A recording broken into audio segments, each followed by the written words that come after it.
Bienvenidos! Welcome to this evening's watch party. I'm Eduardo Vilaro, Artistic Director and CEO of Ballet Hispánico. And tonight's watch party is Stages, choreographed by Graciela Daniele.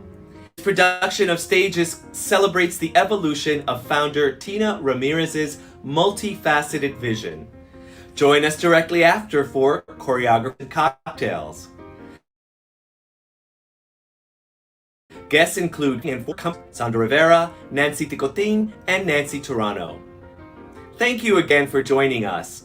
Follow us on Facebook, Twitter, and Instagram at Ballet Hispánico to stay up to date on more upcoming watch parties and virtual events. Our 50th celebration is coming up in May, celebrating 50 years of dance, orgullo, education, sport, access, amor, community, espíritu, and innovation. You won't want to miss this exciting evening featuring our world-renowned company and our fabulous School of Dance students. Visit our website for tickets and more information. Finally, if you enjoy the performance this evening and you'd like to support Ballet Hispánico, you can do so by visiting the link below for more information. Now, sit back, relax, enjoy the show, disfruten. Adiós, amigos.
Hello, bienvenidos. Welcome to Choreographers and Cocktails. My name is Eduardo Vilaro, and I'm the Artistic Director and CEO of Ballet Hispánico. Thank you so much for joining us tonight.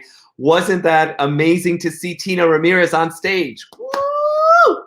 I'm just here to talk about what we're going to do tonight. We have some very wonderful guests, but first, I want to make sure everyone knows that we have a 50th celebration coming on May 27th and May 28th. So I hope you'll check in with us. It's going to be a great gala evening celebrating this legacy of Tina.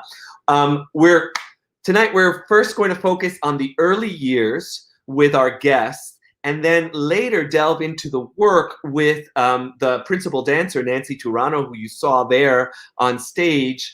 And talk about, this is all about a tribute to Tina, but I first wanted to talk about the early years and those very special people and artists who were with her in the beginning. So I'm going to ask Sandra Rivera to come on, and Nancy Ticotin, if she's here with us. Let's see who's in the green. Oh my God, Sandra!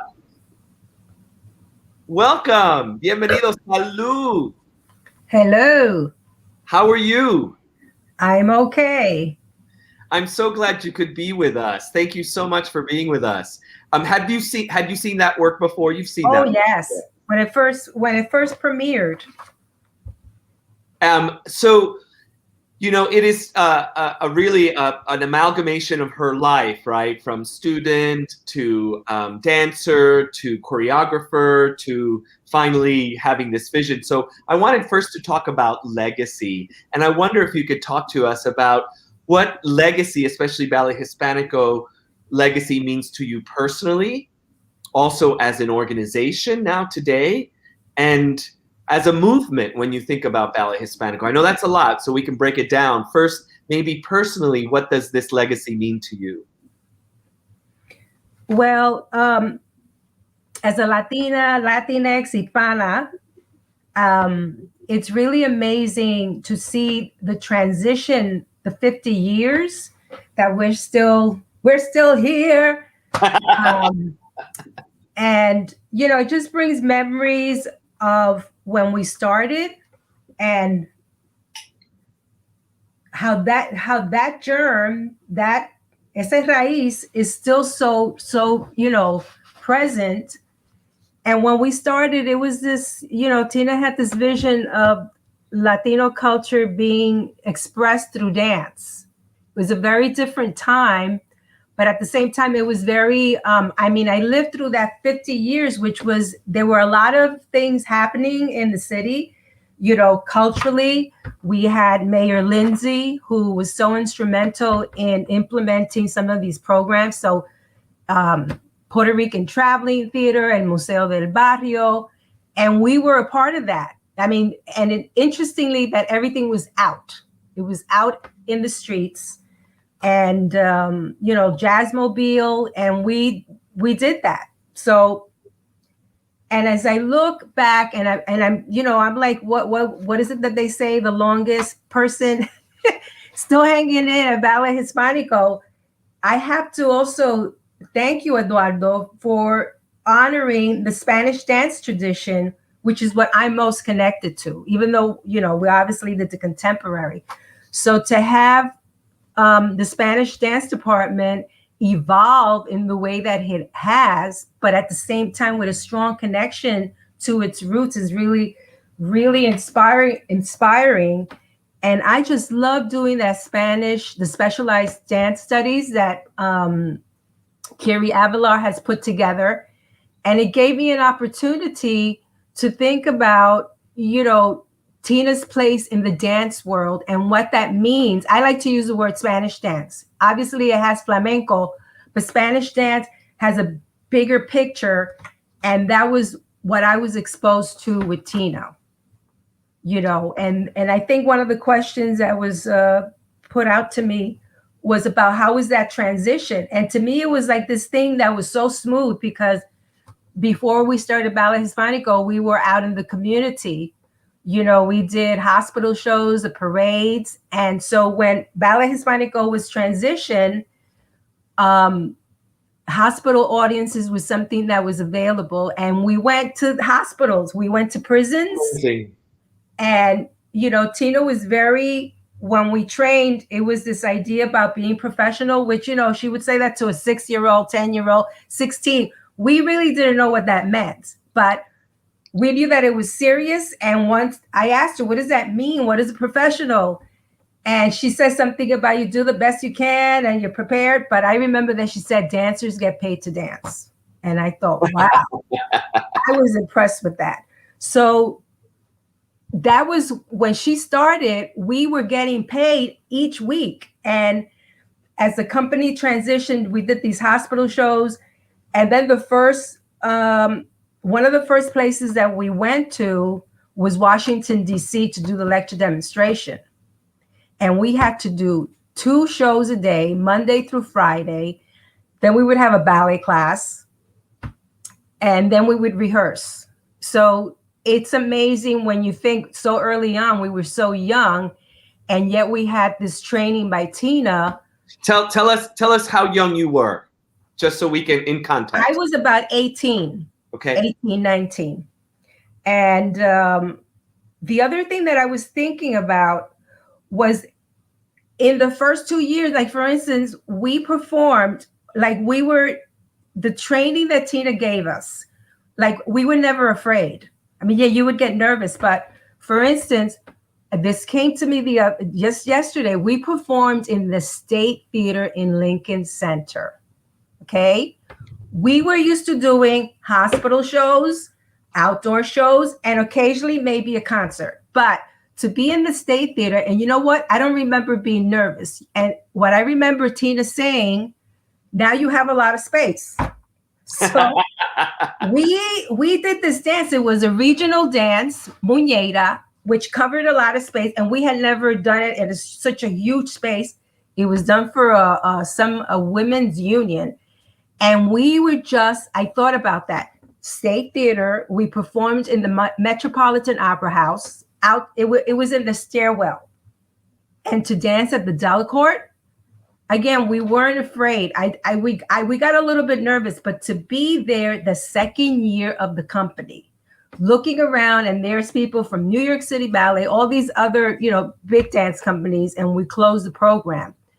But we were, what is the word? There was a confidence, and there was this mission that Tina instilled in us.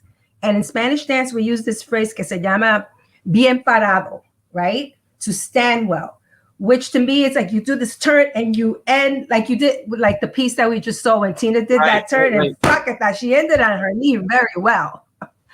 But it's also about conquering space, having a place. So to see us doing that reflected in our audiences was very important. To see that I love everything you're saying. You know why? Because I think at that time, the agency that was being given to young dancers, the command, the commitment, the empowerment that you're talking about of standing in front of many audiences from, that grassroots kind of, we're in hospitals, and then we're on the stage at Lincoln Center. We're next to these.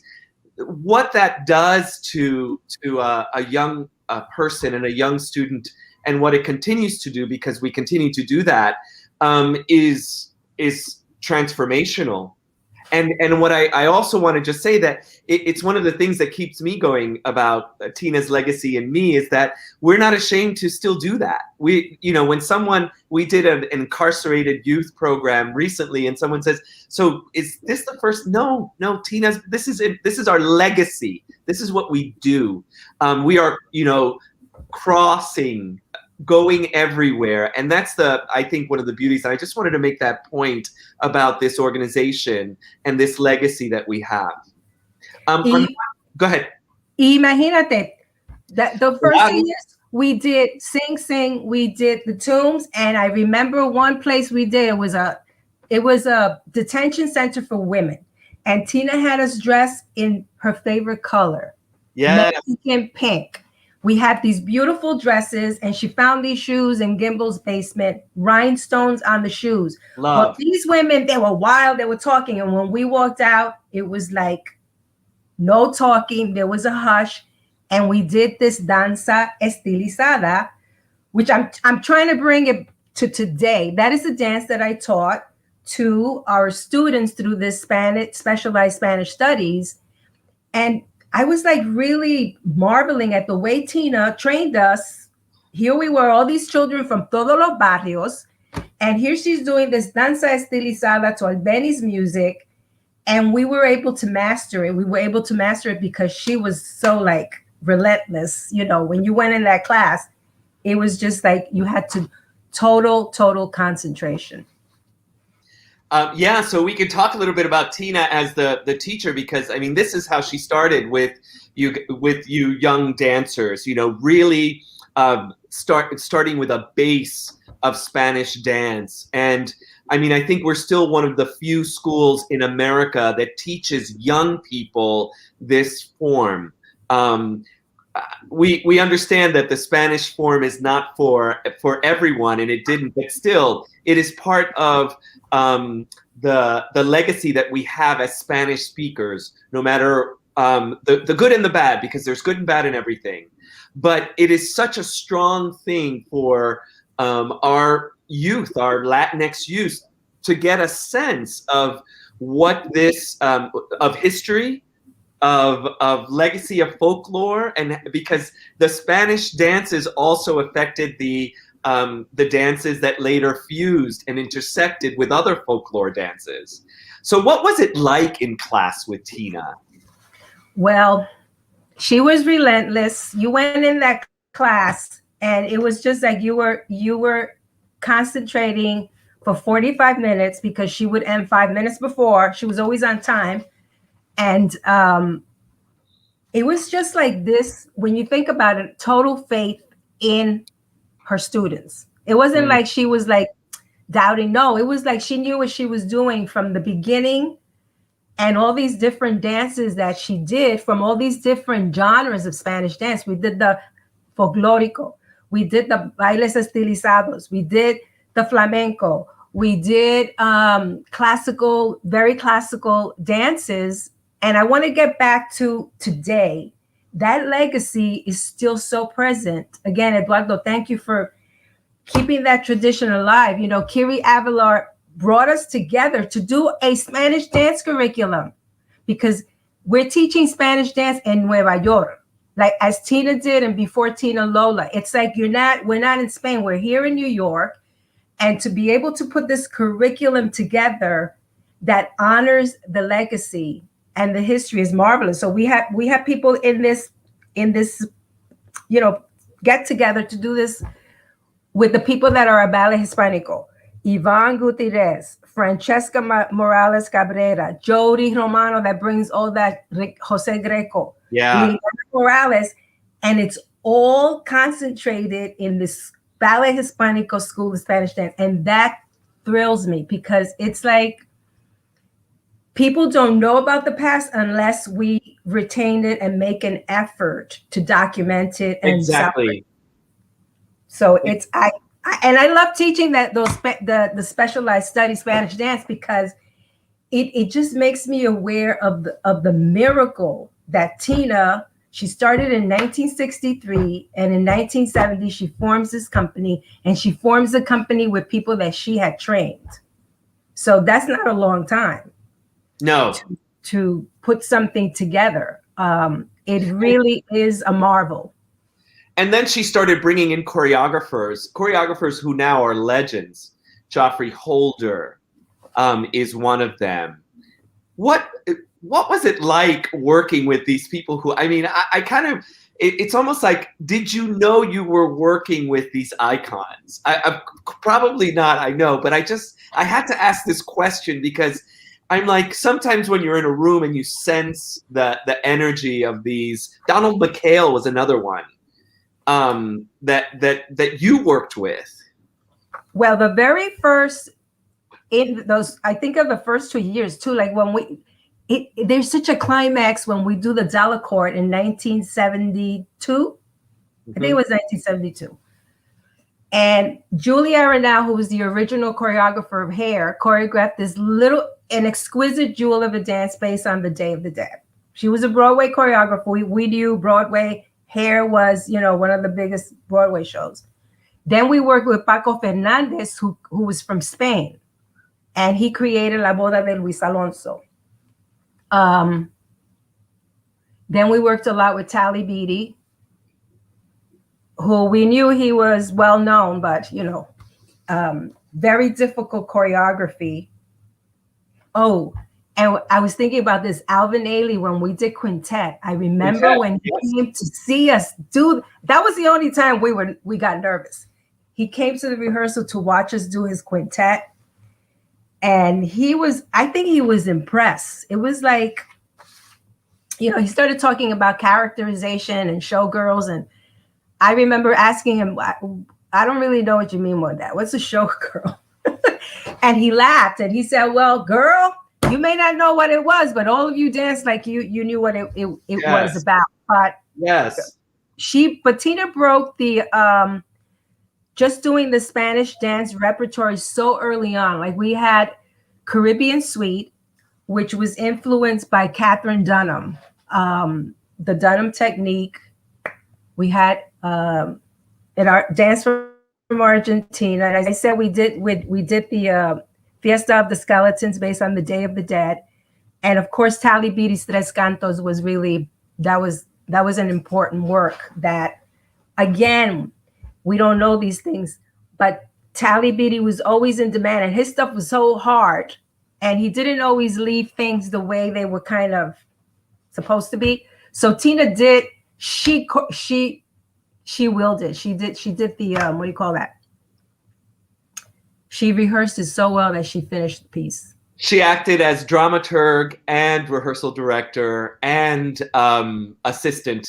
And because she knew us, she knew how to, what do you call that? Rehearsals. And one last thing that I have to say, the choreographers were also inspired by us because, for instance, Echoes of Spain, Louis Johnson, he couldn't have done that Spanish stuff without having these dance bodies like Alicia Roca and Dolores Garcia. And with Tres Cantos, the same thing. I remember there's a section where we're going back and forth and he was doing it a little bit more loose, but he would do it and we would just like in one piece. And I remember Tally going, that's the Spanish back. It's better than what I did. So. I know that section well. Yes, I know that section well. You know what? I think Nancy Ticotin is with us and I want her to join us so we can all talk. Nancy! I was crying watching the thing before. Yes. Hi, Sandra. Hi, hello. Hi. Welcome. I'm so glad you're here. Thank you for joining us. And we're going to keep going with this conversation. And this is a question for both of you. Okay. What was a moment in the company that changed you forever? Well, there's so many of them, but you were talking about choreographers and I remember Jeffrey Holder coming in and I prided myself on being like sort of a principal dancer, like in most of the ballets, like featured or, focused on. And when he came in, and I always used to do my jumps and turns with the guys, like in class, I was jumping with the guys and turning with the guys and, just going across the floor in ballet class, etc. And then when he came in to do his choreography, he wanted the girls on one side and the boys on one side. And I kept going to the boys and he kept saying, go back over there. And I was like, what? Like I had an attitude and he didn't get me at all until finally we did, like each of us had to try to be what he called the queen bee. And what I did, because we had a live drummer, what I did is I flirted with the drummer. And that's why he liked what I did, I think. But it's like my perseverance, my confidence, and like, what? You're going to put me, I'm this, I'm special. I have to be seen. And so it made me step up, And you were all the choreographers we had, Louis Johnson, Tina knew him as a friend. Those were her friends. Lee Theodore, the original Anybody's from West Side Story, who created American Dance Machine. She choreographed our first non-ethnic ballet for us. We died. Like, I remember I couldn't walk up or downstairs the next day because the plies were so deep, deep, deep. And she, you know, in the end, I worked with her in West Side Story when I did the first revival on Broadway because she set the choreography. But we didn't even know how special these people were. These are just friends of Tina. Oscar de la Renta came in one day to see us do Boda, because he was going to design the dresses, but I think it was too expensive or something. But, you know, like, he just came in to sit in our little studio, you know. I mean, the connections that she had, so powerful. Just friends of hers, they would do anything for her. You know, I'm thinking about one of the extraordinary people that we worked with was Anna Sokolow. And what was wonderful about working with her, and interestingly enough, Tina had studied with her. So it was like she knew what Anna Sokolow, how she was going to approach a piece of work. And Anna Sokolow liked anything that was Spanish. But the way that she was, it affected me working with her, because the way that she took the Spanish dance form and created something that was not Spanish. It was not flamenco. It was a different way of approaching and giving life to that classical music of Granados. And that this idea, like I said earlier, about we're here in New York City, we're not in Spain. It's like when you do the Spanish, a form that's transplanted, it's going to change. So to be able to use our Spanish dance training and have this modern dance pioneer was really, it was just like, it really changed the way that I viewed Spanish dance flamenco. And again, going back to the Spanish specialized studies at Ballet Hispánico today, that's something that I'm able to contribute to the students, to approach their training. Mm-hmm. They're here in New York City, mm-hmm. and they're getting all this tremendous training like we did. How wonderful is it for the upcoming choreographers that are, you know, coming up in the world? I want to go back to something that you said earlier that really is sticking with me, and I love it, is that because I think that even with anyone who walks in through that door and stayed with Tina for a while, that idea of risk-taking and no fear, and how she ingrained that into each and every one of us. No matter how you think you might have had it, because I could say, well, this one maybe. But no, when it comes down to it, I recall certainly, I learned that from Tina. Tina would not give me no for an answer, especially in those rehearsals when she had me do it over and over and over again. So I'm wondering, I'd love to hear from both of you who've had incredible careers, and I'm sorry I haven't taken a moment to just honor both of you as these amazing artists, educators, performers, and we can talk a little bit about that. But I really, this next question is about how that propelled you in your career, that kind of training, that fearlessness. Yeah, I mean, for me, we were never afraid to be on any stage because we had been on every kind of stage that you could be on. I mean, we danced, we had a school bus, right? And the school bus, the flap would come down. That's the stage we danced on. And then inside the school bus is where we do our costume changes. And later on, they put a platform on the top of the school bus that we danced on, like a little string around, you know, to keep us safe. I mean, we danced everywhere. Like she said, Sing Sing, the Tombs. We were afraid for our lives, you know? I mean, after that, it's like, oh, what? Nothing. Eso, nothing. Everything was easy after that. Yeah, the exposure of every single kind of experience that we could possibly face was when I was on tour with a show or wherever, like in Italy with West Side Story, and we were changing in a cave and there were bats up in the ceiling and our clothing was wet from being in this muddy. It was, so what? Right. You know, like, you keep the show. You have to keep the show going. And, you know, I loved to work hard. You can't be a dancer and not work hard. It just doesn't work. You have to work hard. And she pushed us. And that's the only way to do dance well, I think.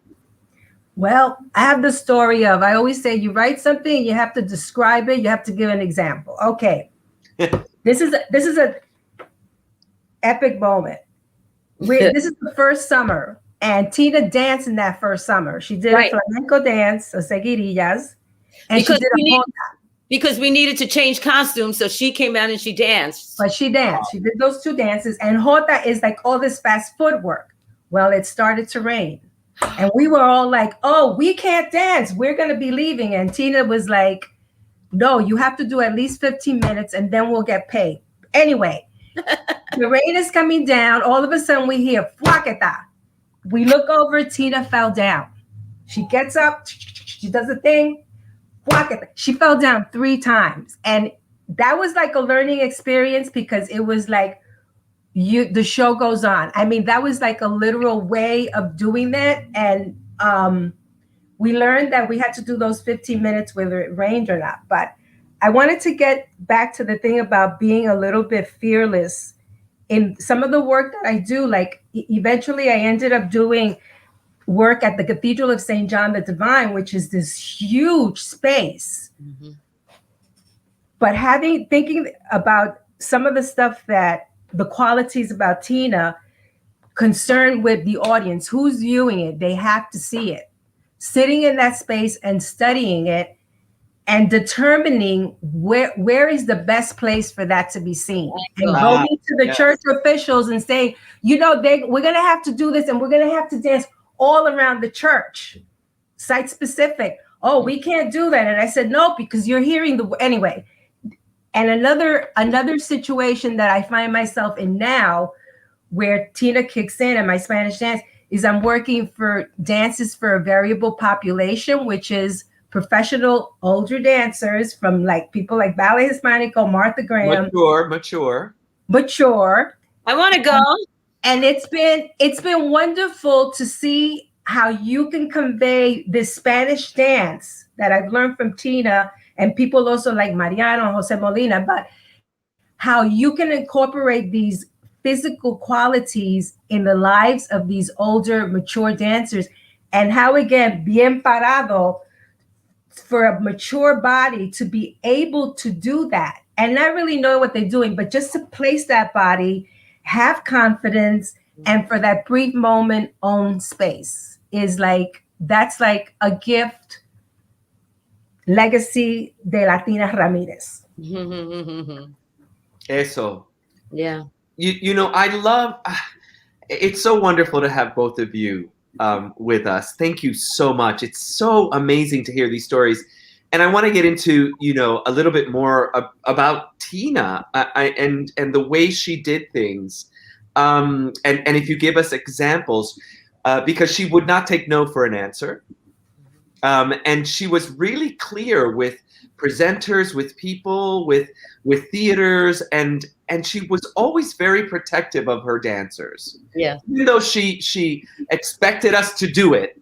And I later on I'll have a conversation with Nancy Turano, and we too had a stage situation in Spain where it was hot, but we had to rehearse in a bull ring on that hot surface. So because the show had to go on.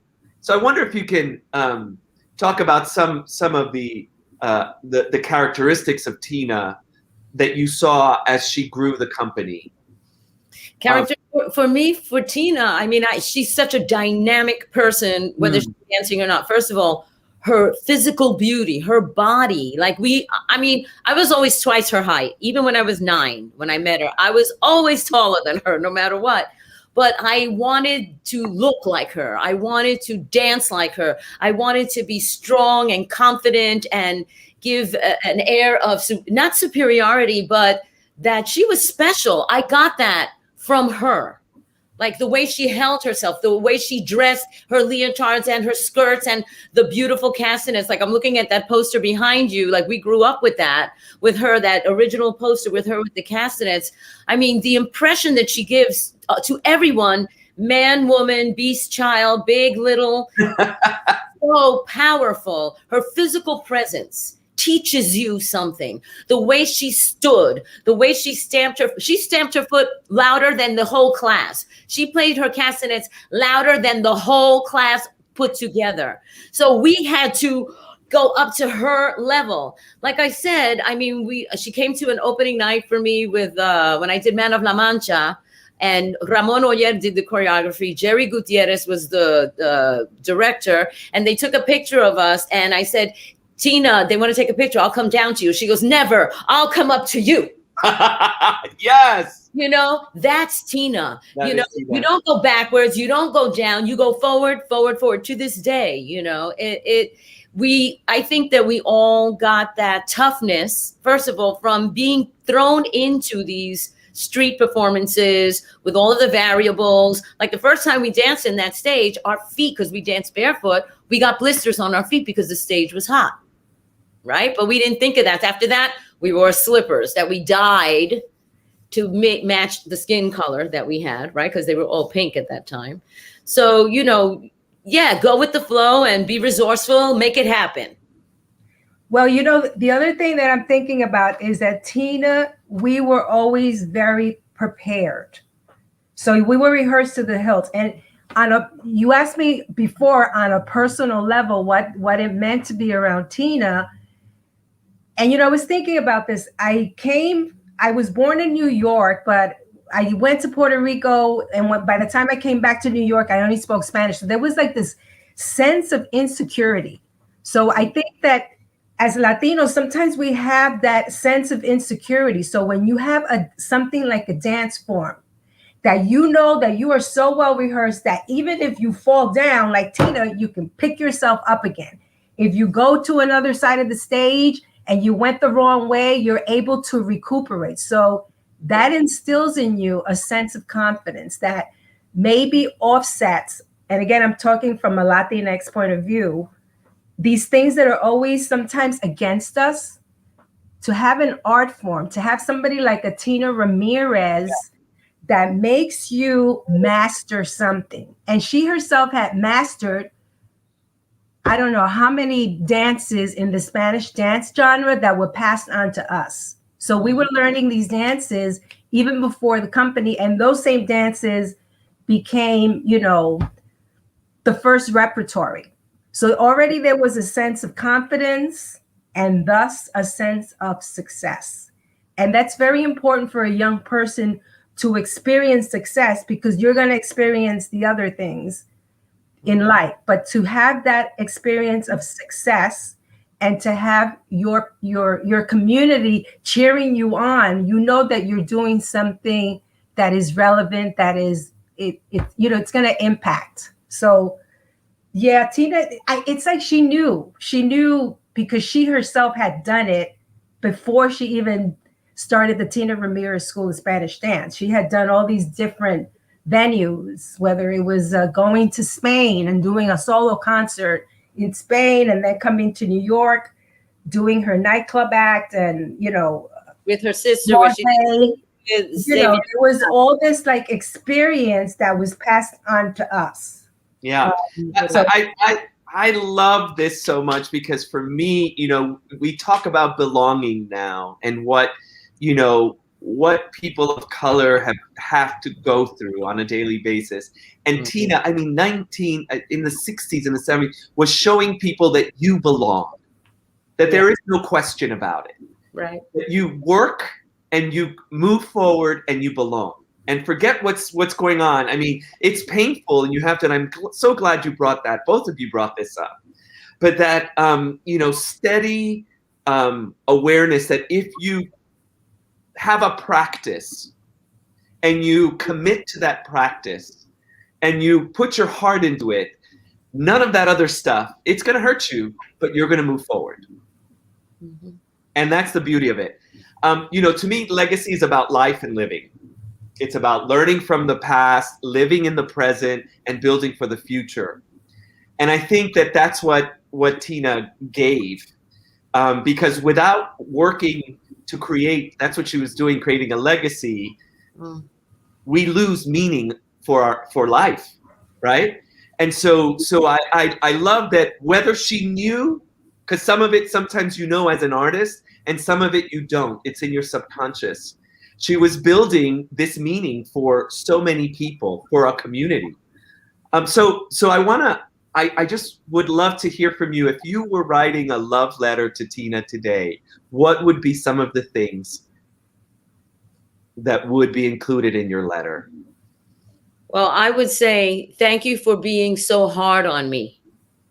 Thank you for being relentless in demanding perfection, which is impossible.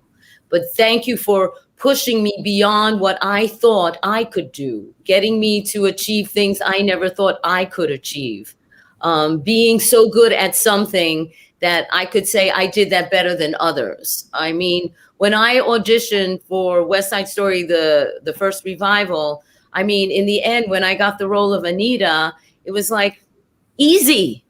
It was easy. I had all the training for the technical part of it, and I had the style from flamenco. For me, it was like putting on a glove. I wasn't nervous. I remember when we were in Toulon with the tour of West Side Story, and Chita Rivera had a friend in our crew, and she came to Toulon, France, and I'm in the theater, and everybody's saying, "Nancy, are you nervous?" I'm like, "What?" And people are like, "Nancy, are you nervous?" And I'm like, "What the heck? Why is everybody asking me if I'm nervous?" They say, "Because Cheetah's here." I'm like, "Yeah, so," it's like I was not uncomfortable or felt that I was threatened by her or worried about what she told me. I was the best Anita she ever saw. So anyway, okay, that was after the show. But everybody, like I, Nancy Ticotin from the Bronx, was not at all cowed by this woman who I had seen, do so many things and was one of my, icons. So it goes beyond a normal existence. It's supernatural almost, because then I portray that and then I relay it to any student that I teach. And I give that to my daughter and any person that I meet on the street. There are girls dancing. I'm like, "Oh, you're such a good dancer." And the mother's looking at me like I'm crazy. But, you see the child, their eyes go like this. Yeah, me? yeah. Me? You talking to me? I think that what she has given me personally is invaluable, and it has shaped my whole life. I would say, Tina, I once asked you, how were you able to withstand the obstacles that you face in those first years? And I remember your answer. I did it because it was for my community. I did it because the people believed in me.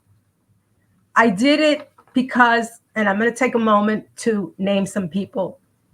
I had some wonderful partners. Josephine Irvine. Yes.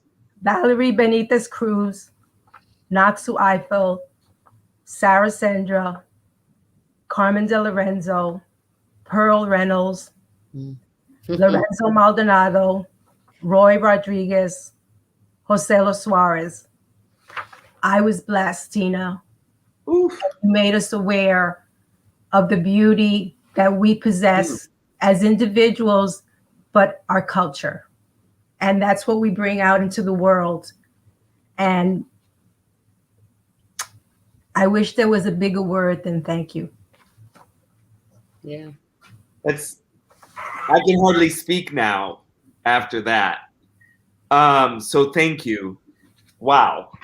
So I'm going to end this part of the talk, because we're going to start talking about the piece with Nancy Turano. We're going to talk about stages, because we both, her and I, were there when it was created. So it might be interesting to hear about that, and also Nancy's legacy, because she has such a strong legacy from Tina as well. I can't not let you go, because you're both so brilliant. And ask you this question. Here was this woman who was moving through these challenges, and here we are today in a time that's not so different from the time she was facing. What do we have to do for our women artists now? What's missing? And how do we uphold this kind of leadership from our Latinas? That's a good question. I mean, I think that I struggle every day because I'm still in the theater world, singing, dancing, acting. I'm going to be on some TV coming up soon. You know, so as an actress, I still do work, and it's a hard thing to answer. I think I don't really have to think about that for a second. Well, Eduardo, I think I don't think we're in the same place that we were. I think it's gotten better.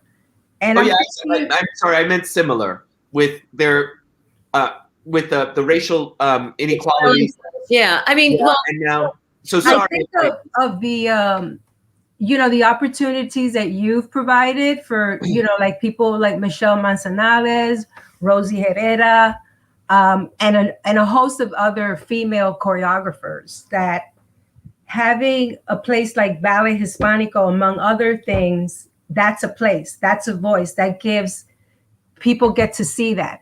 We're now having more people graduating from dance departments where people are coming out as choreographers, and to have a lab as such as what's at Ballet Hispánico, right, that's like a big deal. That can start your career. And I think of the academic coming in together with the concert stage. We didn't have that before. So that's like a place where you can have a platform where work can be created and celebrated and seen. I think a lot of it is still evolving in that way, as far as racial casting and who does what. And there are many more women now who are more choreographers, directors, et cetera, cinematographers. But I mean, the example that I set is the example of me doing my work.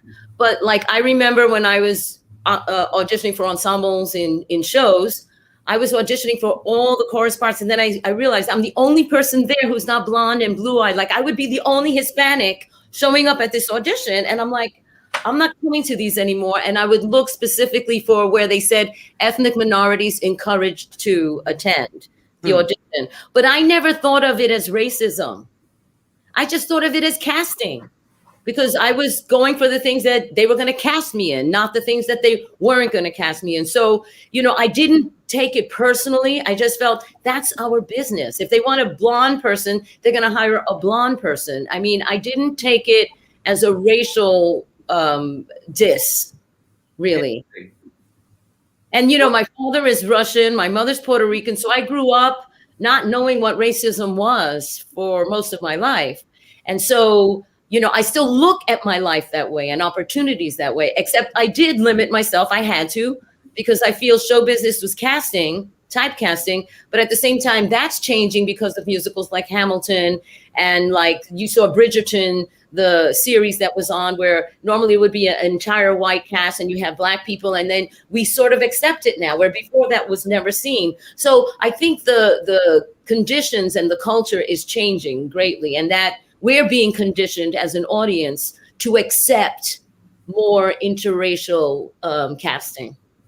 That's so wonderful. And I asked this question not because it's not happening or progress isn't happening. It's because the dialogue needs to continue to happen. You can't sit back. You can't just say, okay, someone showed me on TV. Right. Okay. I think Maritza, who's on and watching, she said, raise each other up as Tina raised us.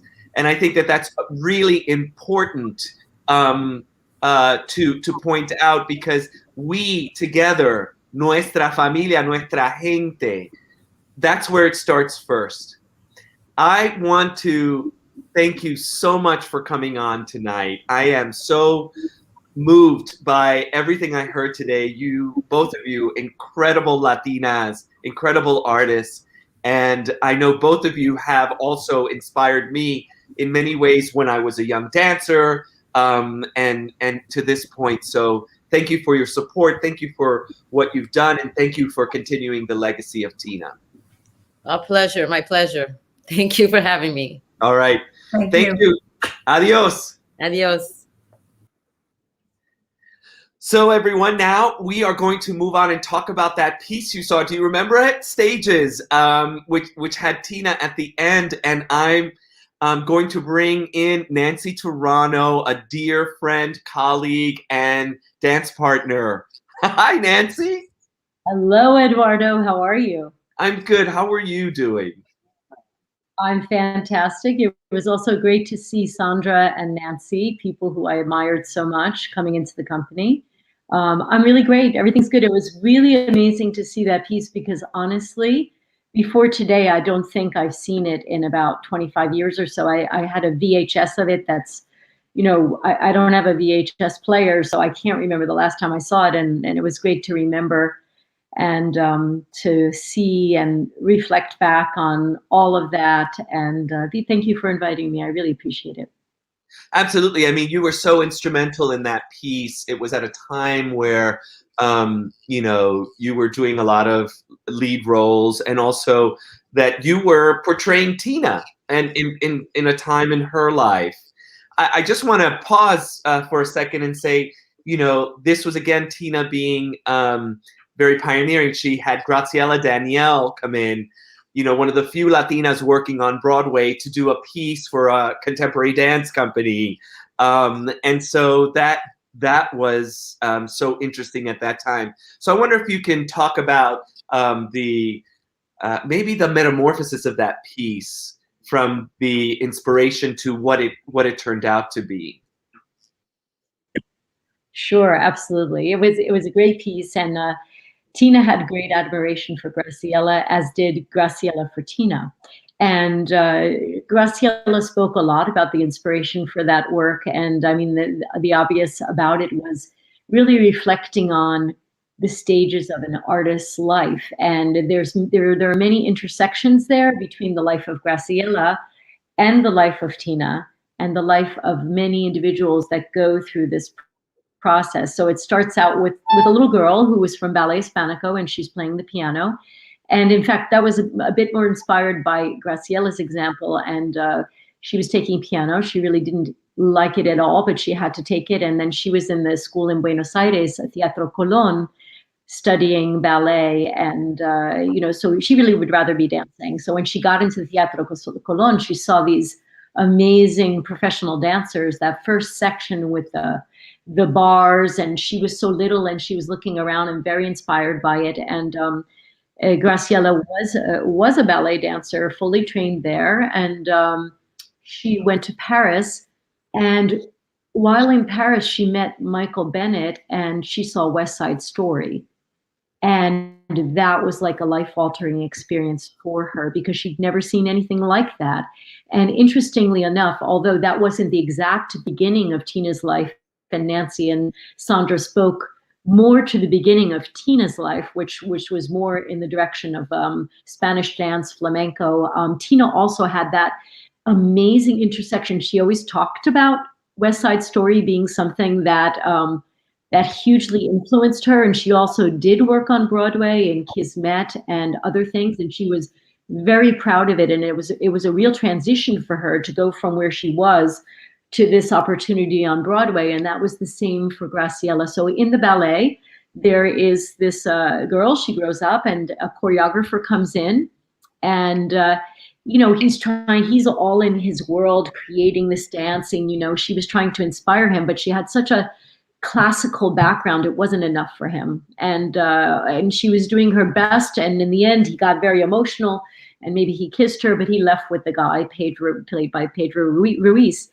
And this really happened in Graciela's life. But Tina also talked about, this happened in Graciela's life. She had some experience, and it was it affected her immensely. And Tina also talked about, some of her personal experiences when we would go out on tour and we would go to dinner. And she did open up with me about her life, and we had two really amazing, passionate women.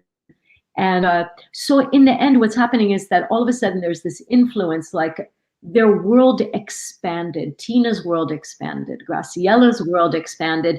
There was a lot of Caribbean influence, Afro-Caribbean influence. There were all these different things. Broadway, like now they're stepping into these worlds that expanded their world.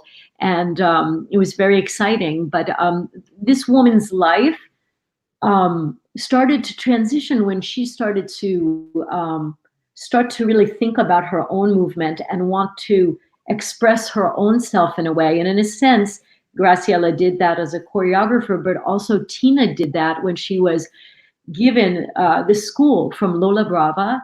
She was a Spanish dancer, but she also had some other feelings and other thoughts and other experiences, and she also wanted to choreograph. She talked a lot about that. She did choreograph a few works, which Sandra spoke about. And what Tina did, though, is that she envisioned and created a place, a company, and really the generation and period right after Nancy Ticotin. And in 1983, she was able to really transition her world, her company, into a repertory company. And the first year, 1983, they took the company to the Joyce Theater. And the movement was really nothing like what Tina started out doing.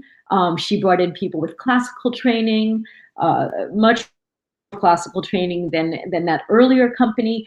Yet there was still the influence of Spanish, the arms, the hands, the wrist, and we could see in the dancer, which I was so lucky to portray, that you could see that even though she was the ballet dancer, she was transitioning through, she took the point shoes off, the Caribbean, and then there was this choreographer, and eventually she stepped back out of dancing and put her back to the audience. And that was a very important moment for Graciela and for Tina, where they were no longer the performer. They were the one stepping back and allowing the dancers to perform and then creating this world for them and on them. So either choreographing and or directing. And that was that moment where she stepped back, she put on the red coat. And what was so amazing about this piece is that Graciela really wanted to honor Tina. And she respected her because Tina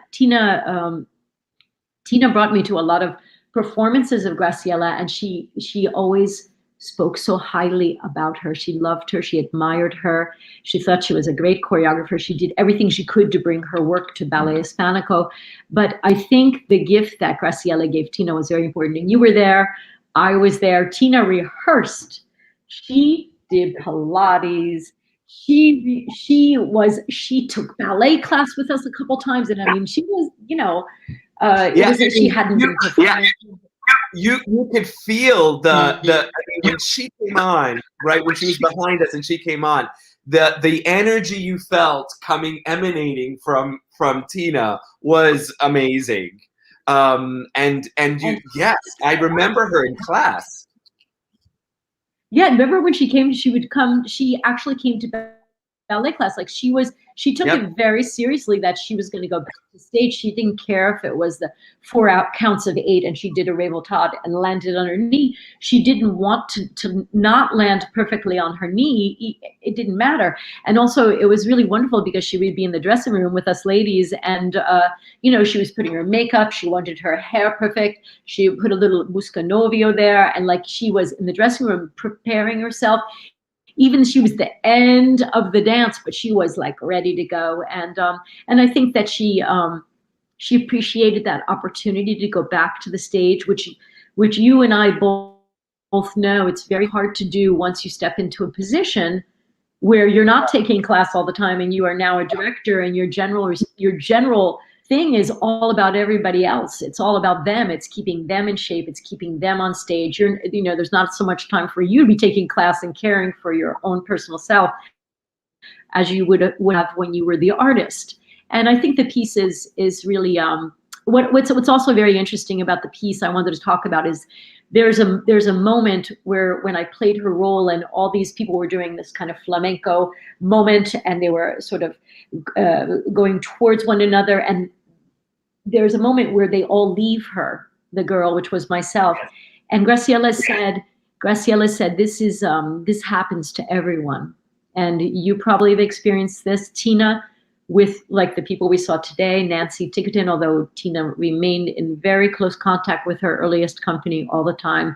But, these people that you trained eventually leave you. You get them up to this level and then leave you. There was a moment on the stage where everybody just walked away and she was left alone and as the choreographer. And Graciela felt that, she built great bonds with individuals as a choreographer, and Tina felt that. She didn't like when someone she really loved and admired and someone she built when they would leave her. And I understand the feeling now. Probably I didn't understand when I was younger how she may have felt. But I felt that the piece was a tribute to Tina's experience, Tina's journey, Graciela's experience, my experience, your experience. The concept of stages was whether you saw the ballerina first or what you saw first. It's about starting as a young person, having these like silly little fun ideas and like sort of dreaming about this life maybe or maybe not, and then actually doing the work and achieving. Yeah, I just want to touch on that for our audience, that this idea of helping someone grow, and then most people say, well, you love your teachers, but you don't feel this emotional attachment. I think for artists, and you can talk more about this, for artists there is a bond that grows, that especially for dancers, the corporal bond along with the emotional, and you are growing in such a place that when you're giving, you give so much of yourself for each of those dancers. And as young dancers, we don't realize that someone is giving their whole at that moment. And then when you do leave, you go like, why are you so upset? But you're upset because you're taking part of that person away from you. And you're also, you're breaking a connection that's very sacred, because we were talking about earlier about the risk. It has shown you how to be on stage. That connection has enabled you to surpass. Not everyone can be on stage and be comfortable. So it is a very powerful thing. I know I feel it as well with those dancers and artists that I have worked with for a long time. It's like your children are leaving. Yeah, and along with it, it's the works that were created. These are these historic works, and the information about those works, because we all know when you do a repertory work and like a major work that you've worked on, like the information I have from Graciela, which is hard to get to all the detail of it, but how can you possibly pass all that information on? We do our very best, to pass the info on, but when the person leaves, they're taking with them, the investment of these works, and and if you were representing that work, sometimes, like, Eduardo, if you have a person that a piece was created on, it's very hard. It's easy to put another very good dancer in the place, but sometimes there are certain individuals that are challenging to replace because they're unique. Very challenging. Yeah. So Nancy, you heard we talked so much about what Tina gave us in legacy. So I'll ask you the same question. What does this legacy mean to you personally? Oh, a lot. Like it means to you, Eduardo. A lot, because you and I both got right out of college and really stepped right into Ballet Hispánico as fresh young beings. And I remember that day that you came to that Graham class with Mari Kajawara, and I'll never forget it. But yes, because it was our start, and so Tina, and this experience with Tina was of course, when we look back at our lives, like to me, there's no question that this was probably the most golden opportunity ever, and it taught me pretty much everything. The roots of it all so that I could go on my life. Like, firstly, you know, she gave me my first professional job. So I went from school, going from being a student to be like, okay, what, you know, what's expected to be professional. Although I'm grateful for SUNY Purchase getting me there, Tina really transitioned me to this, what is professional, what is expected, you know, and in every aspect of it. How do you dress? How do you public speak? You know, what do you wear to a reception? You know, don't take a photograph with a drink. You know, there were like these kind of things that were important for her. Be careful, you're not drinking too much at a reception, and listen, you know, these kind of things. But also, she gave me my very first job as a teacher in 1985 when I became a dancer. I also started teaching at the Ballet Hispánico school. Started with little children. She said, I said, Tina, I can't afford to live in New York. She said, would you like to teach children? I said, I'd love to teach children. And, you know, she gave me 7 classes on Saturday, but that propelled my long-term career as a lover of teaching and curriculum. And she also gave me opportunities to be a rehearsal director. My very, you know, for free, I did it. And then eventually, after many years, she gave me $50 a week. But it wasn't about the money for me. It was about that great experience of understanding what it was to, I mean, that's when I first realized, oh, wow, you know, it's a little more difficult to work with the dancers when you're on the other side. Like, you know, I was one of those dancers maybe giving trouble. Who knows? I don't know. But I was like, no, it was on 5. No, it was on 6. But, you know, when you got on the other side, you're like, okay, it might have been on 5. It might have been on 6. Do it here. And like a real learning experience to be on the other side now. Also to stage ballets. She let me stage so many ballets. So I had to really develop a process of how do I notate and stage? What were the counts? How to learn everybody's parts, you know, and, you know, that was huge too. And I believe that every experience, you know, she gave me, I'm utilizing now, and it helped me. Literally, that story is also my story, and you know, the story of stages, because, and your story, that, and it's the story of so many individuals. Like, our career as a dancer is, you know, we train forever, then we become artists in that career. I mean, I was lucky to dance to 42, and you also danced a long time, and you know, we were lucky, but that's a very short thing. So then what comes afterwards, you know, so that the stages and the journey of the artist is what this was about. And Tina's journey in particular, you know, it's outstanding. And what I really believe is that, you know, Tina having that vision, and sometimes the vision is beyond what you personally experience. Like, she started with Spanish dance. Yeah, she was bringing in Williams Forsythe. Like, she, you know, Yeah. you know, this was her training, and or anything. She was reaching.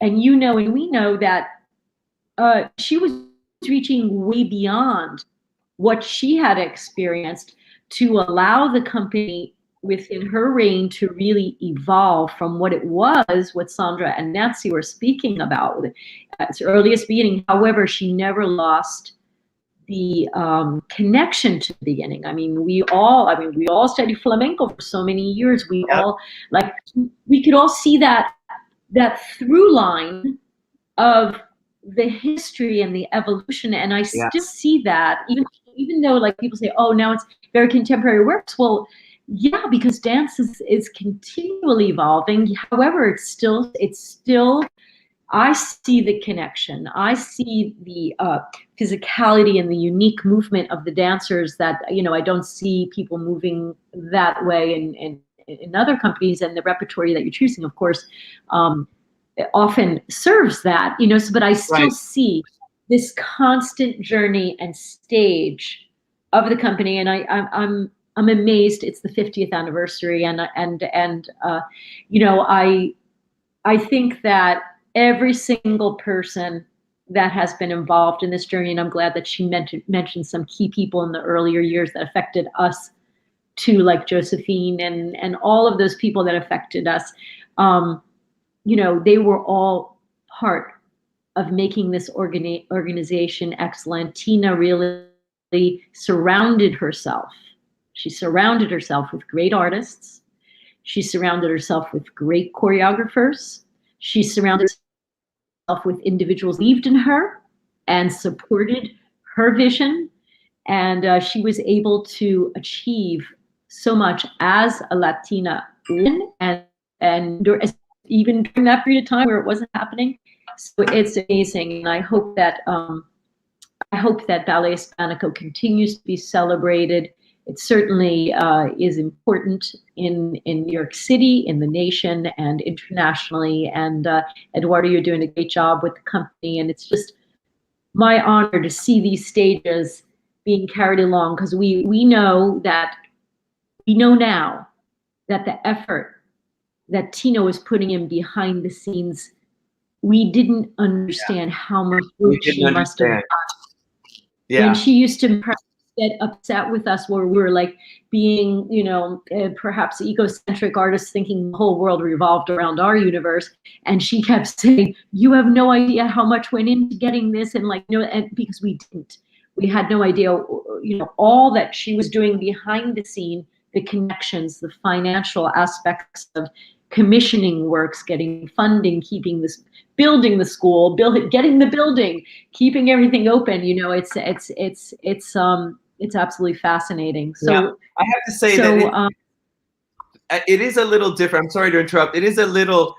There's still a lot of that for dancers, but I'm very proud of our dancers. They, we share a lot of what it is. They get to see some of that work, and that's how things evolve. Now we're much more transparent about how it functions in the back. And even though they have their own things and they have their specifics, I'm glad to work with a company of dancers that, step aside of themselves a lot of the time.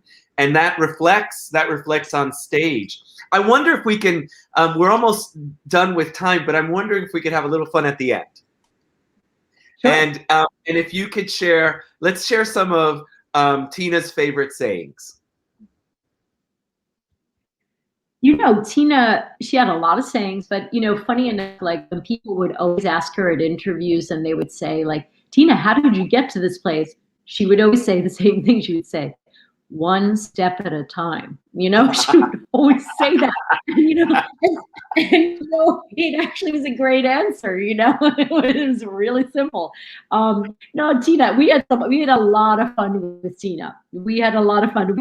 We were a tough group because we were so much fun.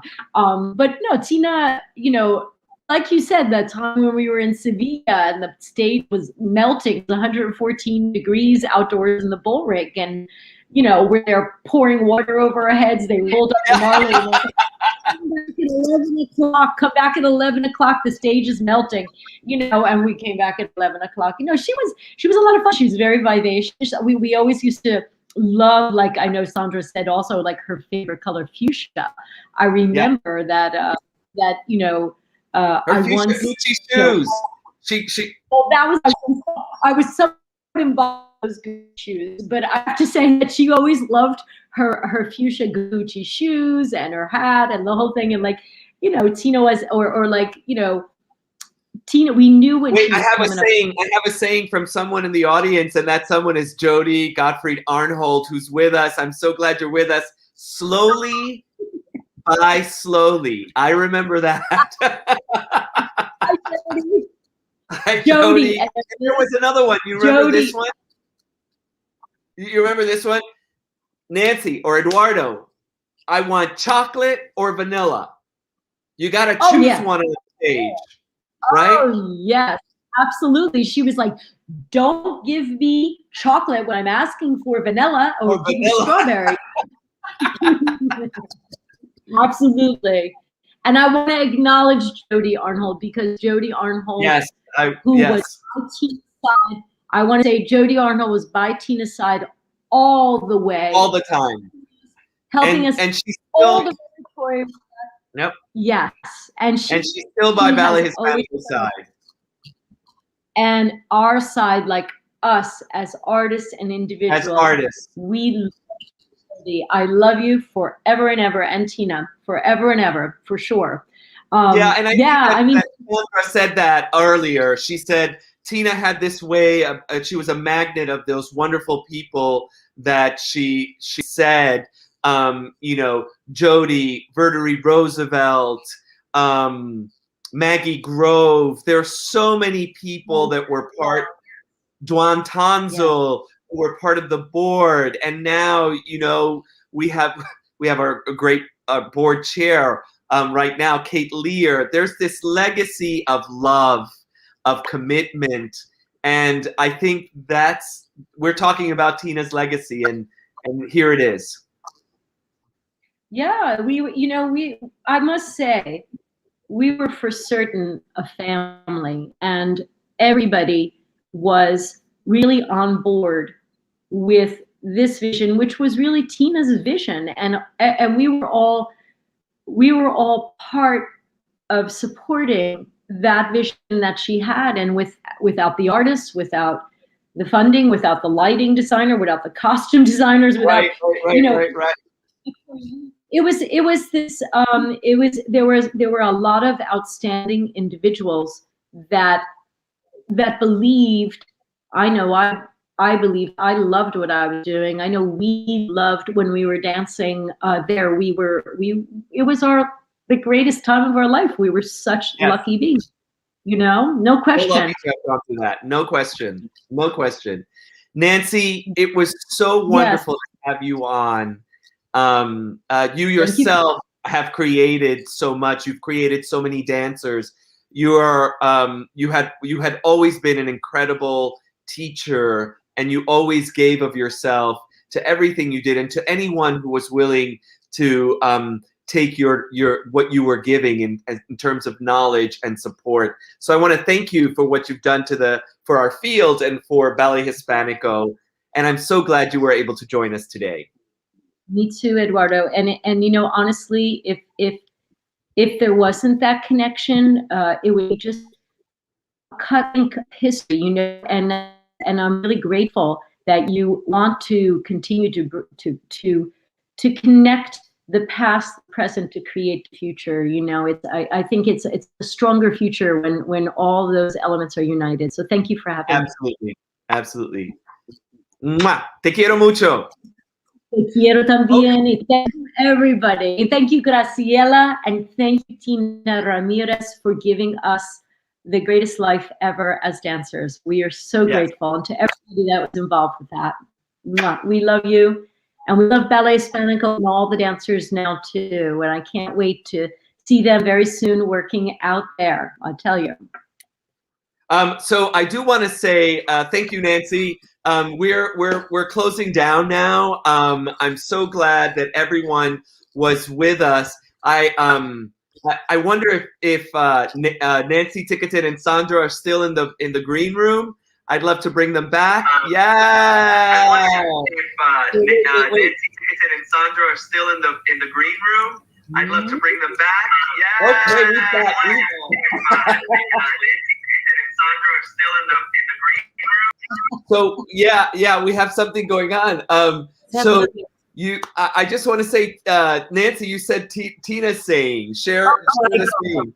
Tina said this to us. I swear to God, we're in the studio down on 34th Street, right? The one where there's a pole in the middle, and you can on releve, you could touch the ceiling. We're in the studio, leaning up against the wall. And she's saying to us, it's like I'm like 15, maybe 14, 15. It's a sweltering summer day, and somebody's dancing, and she's saying, "People, you shit or get off the pop," and then walks away. And we're like, I'm looking to my sister, and I'm like, I don't have to go to the bathroom. What is she talking about? I swear to God, I had no idea what she was talking about. Until later on, when I'm with my daughter, who's like potty training, and she's sitting on the toilet forever. And I literally said to her, "Tia, do it or get off." And I was like, oh my God. No, but the fact is, you know, that was Tina. Do it or, you know, like you're not chocolate or vanilla. Make a decision. Right. You're going to do it, do it. Don't vacillate it and think about it.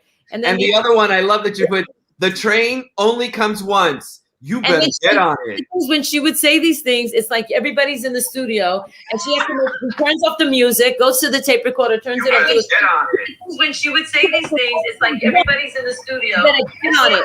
Turns off the music. And then she would just turn around and leave us and be like, what? You know, I mean, we didn't understand the poetic meaning that she was trying to give us. But yeah, those are the things that I remember of her saying. And, you know, just go out there and sell it. Well, I wanted to bring you all back to thank you all at the same time, you amazing women, artists, teachers, and mentors. Thank you so much. That's all the time we have for folks. I just want to say, invite you to join us as well, everyone. We're having a 50th anniversary on May 27th. Don't forget to join us. We have our School of Dance students doing works by Lauren Anderson, Nacho Duato, Belén Maya, and Anna Rockefeller. Don't miss that. And then the dance company, the professional dance company, is doing works like, ready for this? We're going to do the Tres Cantos. I'm sorry, the Cada Noche Tango. Okay. Trio, we're doing, oh my gosh, Joffrey Holder. Dance Creole. Oh, whoa. So we're going to do some blasts from the past and some things forward as well. So I want to invite everyone to join us. Go to our webpage, ballethispanico.org, check it out.